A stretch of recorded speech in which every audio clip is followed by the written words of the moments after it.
चलिए आज बात करते हैं अपोलो 11 मिशन की। नील आर्मस्ट्रॉन्ग की जो वो आज हम बात करते हैं। नील आर्मस्ट्रॉन्ग को जो वो कौन नहीं जानता होगा। मुझे लगता है कि वर्ल्ड की जो वो लगभग 80 या 90% पॉपुलेशन जो वो इनको जरूर जानती होगी। अगर इनको आपने नहीं देखा है तो आपने जो वो नाम तो जरूर सुना होगा। आज जो वो आप इनको देख भी लीजिए, नील आर्मस्ट्रॉन्ग। तो क्योंकि आपको बचपन में ही पढ़ा दिया जाता है कि चांद पर जो वो सबसे पहला कदम जो वो किस व्यक्ति ने रखा था, तो वो थे नील आर्मस्ट्रॉन्ग। हालांकि जो वो 3 व्यक्ति थे, 2 और व्यक्ति थे, इनके बारे में भी डिस्कस करेंगे। माइकल कोलिंस और एडविन बज एल्ड्रिन। आपने जो वो 2 व्यक्तियों के नाम जो वो सुने होंगे। तीसरे का नाम जो वो बहुत कम सुना होगा, माइकल कोलिंस का नाम जो वो आपने बहुत कम सुना होगा। तो आपको जो वो तीनों ही नाम जो वो याद रखने हैं, क्योंकि तीनों ही बहुत ही इंपॉर्टेंट व्यक्ति थे और इनका जो वो तीनों का ही बहुत बड़ा योगदान था चंद्रमा के कक्ष पर जो वो पहुंचने का, चंद्रमा के सरफेस पर जो वो पहुंचाया इन्होंने और वापिस जो वो धरती पर जो वो लौट के आए। तो ये जो वो कौन सा मिशन था, देखिए ये था अपोलो 11 मिशन। अपोलो 11 जो कि सक्सेस हुआ।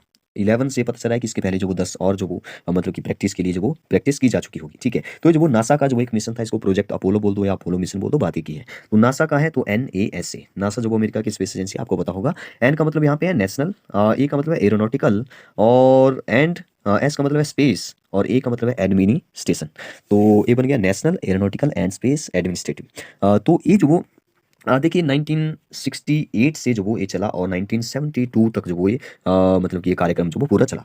क्योंकि अमेरिका के जो राष्ट्रपति थे उस टाइम, उनका जो वो कहना था कि हम लोग जो वो हम लोग जो वो मतलब कि 1960 के ही दशक में, ठीक है, 1960 के ही दशक में जो वो हम लोग क्या कर लेंगे, इस लक्ष्य को जो वो पूरा करेंगे। लक्ष्य क्या था? लक्ष्य ये था कि चंद्रमा के सरफेस पर जो वो व्यक्ति को उतारेंगे। ठीक है, पहले तो तैयार करेंगे कौन कौन व्यक्ति जो वो जाएंगे, फिर जो वो उनको जो वो भेजा जाएगा वहां पे जो वो उतरेंगे, और वहां पे उतरेंगे ही नहीं बल्कि वो जो वो वापस भी आएंगे, क्योंकि वापस लाना ही सबसे इंपॉर्टेंट वहां पे जरूरी था। ठीक है, उनको सुरक्षित पृथ्वी तक फिर से पहुंचाना। तो ये जो वो लक्ष्य था, मतलब कि 1970 से पहले पहले ये लक्ष्य पूरा करना था। आपको बताया कि अमेरिका और रसिया एक दूसरे के बीच में जो वो युद्ध, एक गृह युद्ध की मतलब कि एक वॉर जो वो लगी रहती थी कि कौन जो वो सबसे पहले सक्सेस होगा। तो कुछ इस तरह से आप इसको याद रख सकते हैं। तो बात करते हैं 1969 की। तो 1969 में जो वो ये सक्सेस हुआ जब अपोलो 11 जो वो वहाँ पे जो वो कक्षा में पहुंचा। ठीक है, तो बात करते हैं कि 3 जो वो कौन-कौन से वो आदमी थे जिनको जो वो आपने कभी भी नहीं भूलना है। देखिए, एक तो नील आर्मस्ट्रांग जो वो आप सभी जानते हैं, ठीक है, जो वो कमांडर थे। कमांडर मतलब कि इन्होंने जो वो कमांड करनी थी,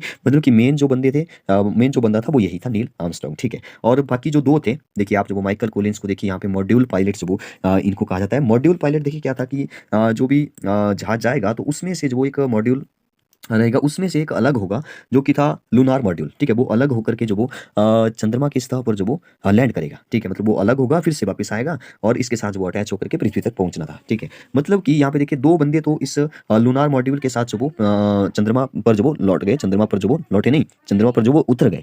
लेकिन जो अ, लेकिन जो सर्विस मॉड्यूल था उसमें जो वो एक बंदा था, उसका नाम, क्योंकि वो जो वो चंद्रमा पर जो वो उसने कदम तो नहीं रखा, लेकिन उसका भी तो बहुत बड़ा योगदान है। तो वही थे माइकल कोलिंस, जो वो यहाँ पे बाहर चंद्रमा की कक्षा में जो वो बने रहे। ठीक है, जब तक वो जो वो उनका वेट करते रहे, सर्विस मतलब कि एक प्रकार से कमांड भी करते रहे, और यहाँ पे जो वो उनका वेट करते रहे कि कब जो वो आएंगे। ठीक है, lunar module, LM means lunar module. ठीक है, तो 2 कौन-कौन से बंदे थे? 2 थे, एक तो नील आर्मस्ट्रांग और एक थे एडविन बज एल्ड्रिन। तो ये दोनों जो वो यहाँ पे लिखा हुआ है लूनार मॉड्यूल पायलट जो वो इनका नाम था। ठीक है, आप इनको जो वो यहाँ पे देख भी सकते हैं। तो ये 3 थे, और ये मिशन जो वो मतलब कि कब जो वो ये चंद्रमा की कक्षा में पहुंचे, तो 20 जुलाई 1969, और जो वो ये प्रशांत महासागर में जो वो फिर जो वो सुरक्षित भारत में लौटे 24 जुलाई को।